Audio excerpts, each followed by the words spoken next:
Hello viewers, नमस्कार। आप सभी का हमारे चैनल इलेक्ट्रिकल कनेक्शंस पे स्वागत है।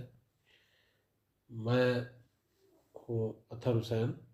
मैंने अपने पिछले वीडियो में आप लोगों को बताया था कि मेरा 35 साल से ज़्यादा का सबस्टेशंस और पावर प्लांट में एक्सपीरियंस है, और मैं ये वीडियो अपने इलेक्ट्रीशियंस, इलेक्ट्रिकल सुपरवाइजर्स और इंजीनियर्स के लिए बना रहा हूँ, और कोशिश करता हूँ कि आप लोगों के लिए ये फ़ायदेमंद हो। आज का हमारा टॉपिक है औद्योगिक एवं घरेलू वायरिंग के कार्य को कैसे पूरा किया जाए।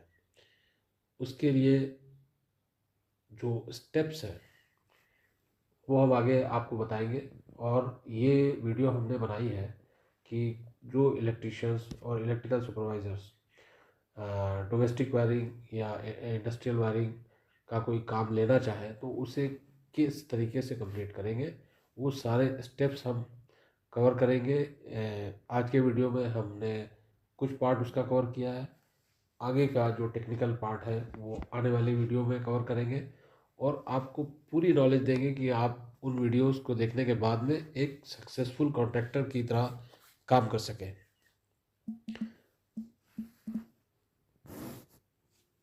देखिए, इसके जो स्टेप्स हैं करने के लिए, वो अभी हम आपको ब्रीफ में बता रहे हैं। कि सबसे पहले तो जहाँ पे आपका जो प्रोजेक्ट है, जहाँ पे आपकी साइट है, जहाँ पे आपको काम करना है, वो उसकी साइट विजिट करना। फिर वहाँ पे ये देखना कि वहाँ पे आप काम कर सकते हैं या नहीं कर सकते हैं। ए, यानी सिविल वर्क कंप्लीट है और आप अपने काम को स्टार्ट कर सकते हैं, ताकि आपकी जो मैन पावर है वो आइडिल खाली नहीं बैठेगी और आपका लॉस नहीं होगा।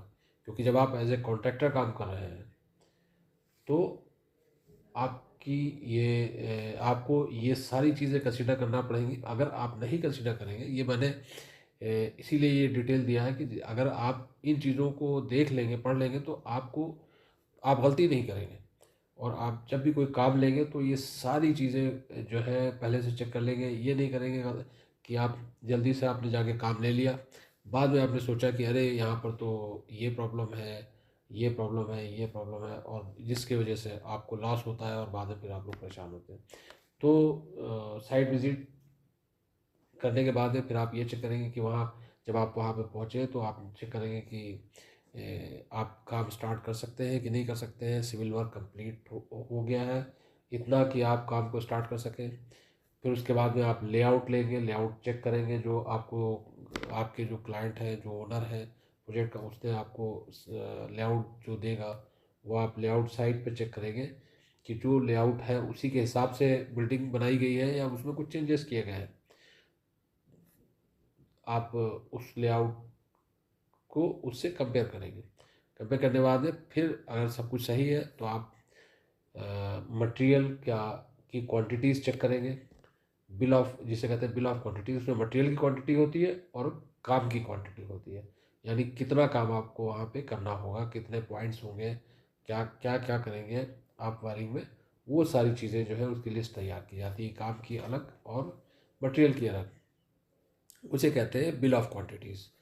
फिर उसके बाद में फिर आप उसके बेस पे कोटेशन तैयार करेंगे। अगर मटेरियल जो है वो ओनर दे रहा है तो आपको सिर्फ आप अपने काम की क्वांटिटीज़ उसमें लिख के और कोटेशन सबमिट करेंगे। अगर आपको मटेरियल भी आपको अरेंज करना है तो फिर आप जो है उसमें मटेरियल की क्वांटिटी भी ऐड करके और उसके बाद में आप चार्ज करेंगे। फिर उसके बाद में फिर जब वो एग्री कर जाते हैं उन सब चीज़ों पे, आपका जो ओनर है प्रोजेक्ट का वो उसे अप्रूव कर देता है, तब फिर आप मोबिलाइजेशन करेंगे अपनी, क्योंकि पैसे सब कुछ तय हो चुका है।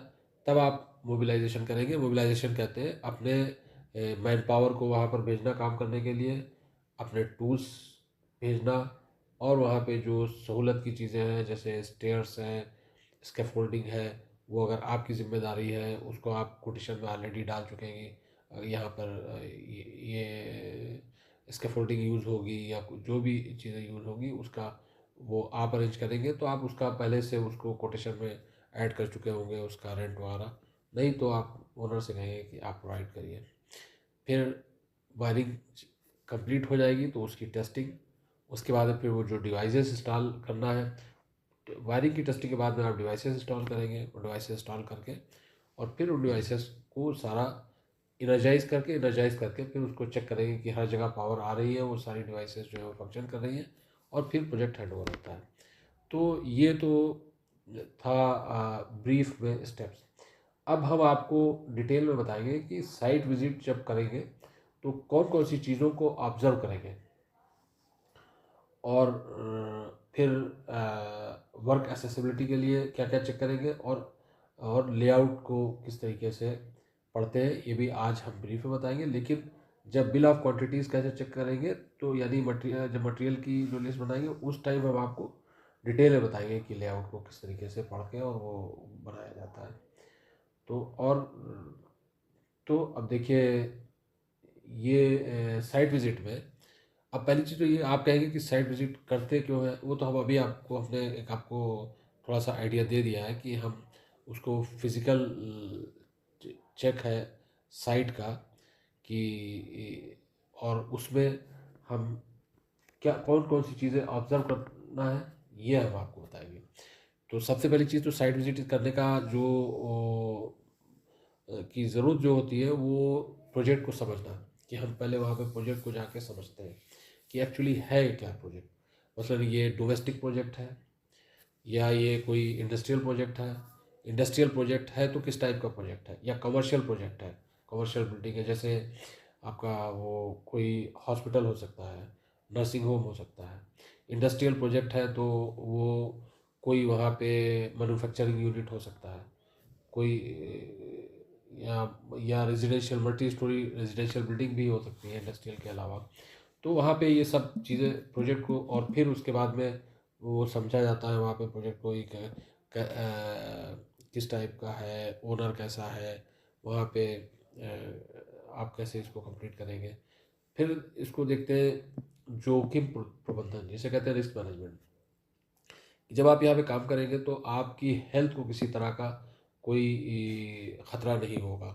हेल्थ के ख़तरे में ये है कि वहाँ पर किसी तरह की कोई गलत, कोई अगर केमिकल प्लांट है या कुछ ऐसा है तो वहाँ पे कोई गैसेस वगैरह ऐसी नहीं होंगी, या प्रोजेक्ट अगर अंडर कंस्ट्रक्शन है तो बहुत ज़्यादा धूल वगैरह नहीं उड़ रही होगी कि वो काम कंप्लीट हो चुका होना चाहिए, कि काम करते वक्त जो मैन पावर आपकी है वो डस्ट वगैरह की वजह से उसको उसकी तबीयत ख़राब हो जाए या कुछ ऐसा वो हो जाए, ये चीज़ है। उसके बाद फिर आप ये देखेंगे कि जहाँ पे काम हो रहा है, कई इंडस्ट्रियल प्रोजेक्ट्स जो होते हैं या हाई रूफ बिल्डिंग्स जो होती हैं, जैसे शादी हॉल है या कोई इंडस्ट्रियल प्रोजेक्ट है, तो ऊपर छत इतनी ऊंची होती है, वहाँ से जो है कोई चीज़ गिरने का खतरा रहता है। तो लोग ऊपर भी काम कर रहे हैं, नीचे आप काम कर रहे हैं, पता चला ऊपर से उसने कोई चीज़ छोड़ी और आपके आदमी के लगी और उसकी वो इंजर्ड हो गया। तो ये सारी चीज़ें देखना पड़ती हैं कि ऐसा कोई वहाँ पर काम ना हो रहा हो जब आप काम शुरू करेंगे। फिर जब ये सब चेक करने के बाद में फिर आप देखते हैं कम्युनिकेशन, कि वहाँ पर जाने के लिए आपको कौन सी ट्रांसपोर्टेशन है, आपकी मैन पावर पहुँचेगी कैसे, क्या तरीका है, पब्लिक ट्रांसपोर्ट है कि नहीं है वहाँ पे, या फिर प्रोजेक्ट इतनी दूर है, मसलन हॉस्पिटल से आजकल बनाए जाते हैं कुछ मेडिकल, मान लीजिए अगर कोई मेडिकल कॉलेज है या इंजीनियरिंग कॉलेज है, वो शहर के बाहर बनाए जाते हैं, वहाँ पे आपको कोई काम मिल गया तो वो शहर के बाहर होते हैं, तो वहाँ पे आपको बहुत मुश्किल से ट्रांसपोर्ट वगैरह मिलता है, तो उसका जो खर्चा होगा वो सब आप उसका जो एस्टिमेट बनाएंगे और कोटेशन सबमिट करेंगे, उसमें डालेंगे पहले से, ताकि आपको बाद में फिर ये याद ना वो नुकसान ना हो। जो होता क्या है कि आदमी काम ले लिया, बाद में फिर पता चला कि ये खर्चे बढ़ गए और उसकी वजह से आपने जो कमाया था वो आपने सब कुछ वहाँ पे लूज़ कर गए, और आप बाद में फिर कोई फ़ायदा नहीं हुआ आपको प्रोजेक्ट लेने का। फिर उसके बाद में तो फिर इन सब चीज़ों के बेस पे कॉस्ट एस्टिमेशन करते हैं, और कॉस्ट एस्टिमेशन करके तभी कोटेशन बनाते हैं, जो आगे हमने बताया था अभी जो स्टेप्स के लिए। फिर जो साइट विजिट, ये तो फर्स्ट साइट विजिट थी। फिर उसके बाद में जो आपकी रेगुलर साइट विजिट्स होंगी वो प्रोजेक्ट प्रोग्रेस करने के लिए, कि आपकी मैन पावर जो वहाँ पे काम कर रही है वो कितनी प्रोग्रेस कर रही है, उसकी प्रोग्रेस अच्छी हो रही है कि नहीं हो रही है, अगर नहीं हो रही है तो क्यों नहीं हो रही है, कहीं साइट पे प्रॉब्लम आ रही है, या वो लोग खुद अच्छा काम नहीं कर रहे हैं, फास्ट काम नहीं कर रहे हैं, वो प्रोग्रेस नहीं दे रहे हैं, ये आपको चेक करना है और उसके हिसाब से आपको उनको कंट्रोल करना है। अब देखिए, अभी हमने आपको बताया था कि इसमें क्या क्या चीज़ें चेक करते हैं। तो अंडरस्टैंडिंग द प्रोजेक्ट में आपको, फिर हम दोबारा आपको इसे रिपीट कर रहे हैं कि साइट का दौरा करते हैं तो उसको सारी चीज़ें जो है प्रोजेक्ट को समझते हैं जाके कि कौन कौन सी चीज़ें जो है आपकी कंस्ट्रक्शन एक्टिविटीज़ को अफेक्ट करेगी। फिर एक्टिविटी फॉर वर्क एग्जीक्यूशन कि कार्य निष्पादन हेतु सुगमता। फिर आपको इसमें ये देखते हैं कि आपका जो हमने आपको बताया था कि जब वहाँ पे जाते हैं साइट विजिट पे, तो ये भी चेक करते हैं कि सिविल वर्क जो है वो कंप्लीट हो चुका है और आप अपना काम स्मूथली कर सकते हैं, कि कोई किसी तरह की प्रॉब्लम नहीं होगी और आपकी मैन पावर जो है वो खाली नहीं बैठेगी और जिससे आपका लॉस हो, क्योंकि मैन पावर खाली बैठ गई तो आपका लॉस है, समझिए। ठीक है। उसके बाद में रिस्क मैनेजमेंट। अब रिस्क मैनेजमेंट में हमने आपको बताया कि इसमें जो कोई वहाँ पर गैस वगैरह नहीं होना चाहिए, और वहाँ पे अगर छत वगैरह ऊंची है तो आप उसके लिए किस तरीके से उसे कंप्लीट करेंगे, ये आपको कंसिडर करना है। कि कई प्रोजेक्ट्स पे, इंडस्ट्रियल प्रोजेक्ट्स होते हैं, उसमें ओवरहेड क्रेन होती है, तो लोग क्रेन पे बैठ के उसे कंप्लीट करते हैं अरेंजमेंट करके। छत पे जो लाइटें वगैरह लगती हैं, कई बार ऐसा होता है कि छत पे लाइटें लगाने के लिए, या जो वॉल माउंटेड है फिक्सचर्स जो ऊंचाई पर है, उनको लगाने के लिए आपको बहुत से लोग क्या करते हैं, बहुत ऊंची सीढ़ी लगा देते हैं। कई बार वो सीढ़ी जो है स्लिप कर जाती है और लोगों को इंजर्ड होने का खतरा रहता है। तो उसके लिए वो पहले से कंसिडर करना है कि हम सेफली उसके लिए स्कैफोल्डिंग लगाएंगे या क्या क्या इस्तेमाल करेंगे, और उसके लिए उसका रेंट कौन देगा, यानी ओनर देगा या आप अरेंज करेंगे। तो ये सारी चीज़ें जो है, और फिर उसके बाद फिर आपको ये भी देखना है कि वहाँ पे कोई ऐसा तो नहीं कि आप लोग नीचे काम कर रहे हो, ऊपर कोई काम कर रहा है और उसने ऊपर से कोई चीज़ डाल दी, या आपके आदमी ऊपर काम कर रहे हैं, नीचे दूसरी पार्टी काम कर रही है, आपके लोगों से कोई चीज़ ऊपर से गिर गई और किसी की को चोट वोट लग गई। ये सारी चीज़ें जो हैं वो देखना है सारी। तो इसे कहते हैं रिस्क मैनेजमेंट। उसके बाद फिर कम्युनिकेशन हमने आपको पहले भी बताया था, तो कि वहाँ पर किस तरीके से सामान वो आपका मैन पावर कैसे जाएगी, आपका टूल्स, ये सारी चीज़ें वहाँ पर कैसे शिफ्ट होंगी और किस तरीके से आप वहाँ पर काम करेंगे। फिर कॉस्ट एस्टिमेशन आ जाता है। कॉस्ट एस्टिमेशन में यानी जो ये सारी चीज़ें जो हमने आपको पहले बताई हैं, इनको कंसिडर करते हुए, प्लस मैन पावर की कास्ट कितनी लगेगी, कितने पॉइंट्स हैं वहाँ पर, इन सब का आपको आइडिया होना चाहिए कि उनको काम करने में कितना दिन लगेगा, वो प्लस मटेरियल की कॉस्ट, प्लस आपके जो ओवरहेड एक्सपेंसेस हैं जो आने जाने में, और वहाँ पर जो काम करेंगे लोग खाएंगे पिएंगे, जब अगर पूरे दिन वहाँ पे काम करेंगे तो उनका कैसे वो अपना गुजारा किया करेंगे, वो सारे खर्चे ला के फिर कॉस्ट एस्टिमेशन जो है की जाती है। उसके बाद फिर प्रोजेक्ट की प्रोग्रेस, आप जब कभी भी जब आप ऑलरेडी फर्स्ट विजिट कर चुके हैं और फिर दूसरी साइट विजिट्स किया करेंगे तो उसे प्रोजेक्ट की प्रोग्रेस जो है उसमें चेक किया करेंगे।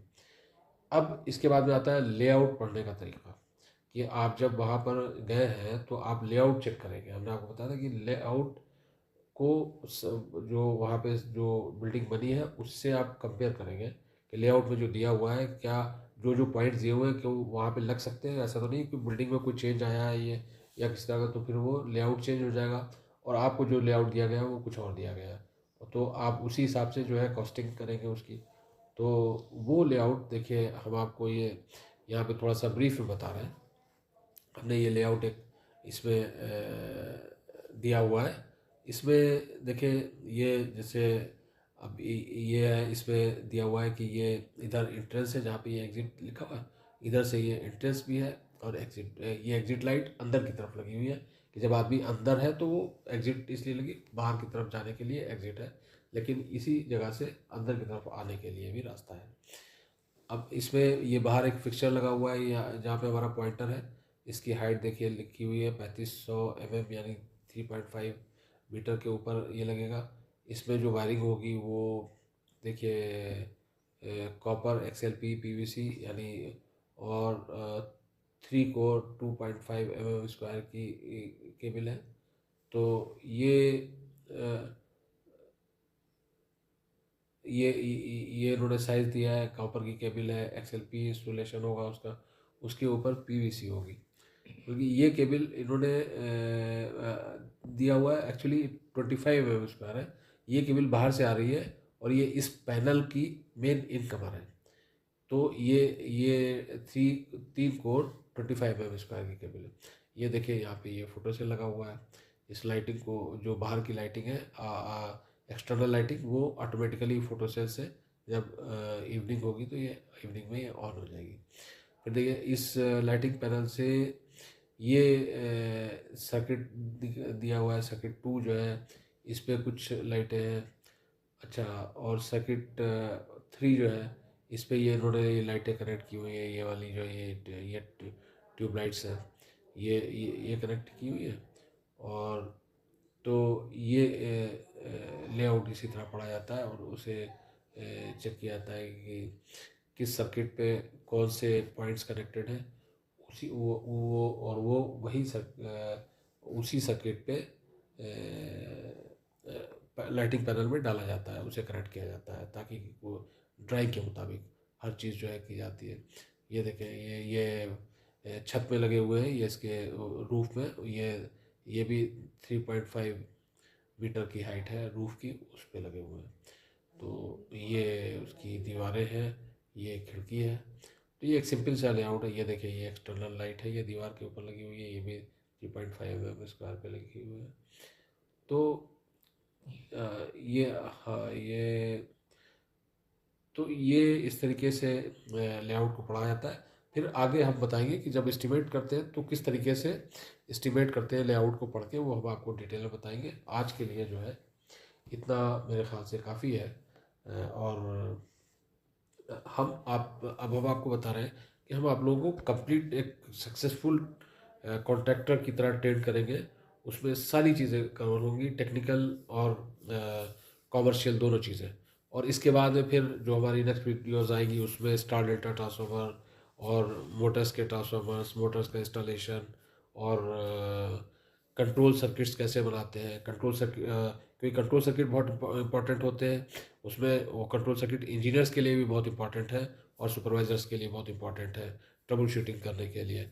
और फिर स्विच गियर वगैरह की जो टेस्टिंग है, वो सारा, जैसा कि हमने अपने इंट्रोडक्टरी वीडियो में बताया था, वो सारा हम कवर करेंगे कि किस तरीके से स्विच गियर्स की टेस्टिंग होती है, मोटर्स की टेस्टिंग कैसे होती है, ट्रांसफार्मर्स की टेस्टिंग कैसे होती है। वो टेस्टिंग इंजीनियर्स के लिए, और उसके लिए बड़ा इंटरेस्टिंग टॉपिक होगा। और सुपरवाइजर्स के लिए भी इंस्टॉलेशन का कंप्लीट हम कवरेज करेंगे आने वाले वीडियो में। इसलिए आप लोगों से कह रहे हैं कि आप लोग हमारे चैनल को सब्सक्राइब करिए, ताकि आपके पास नोटिफिकेशन आता रहे। और आप लोग जो है, अगर आप लोग अवेयर रहेंगे तो तभी हम आप लोगों तक अपना एक्सपीरियंस ट्रांसफ़र कर पाएंगे।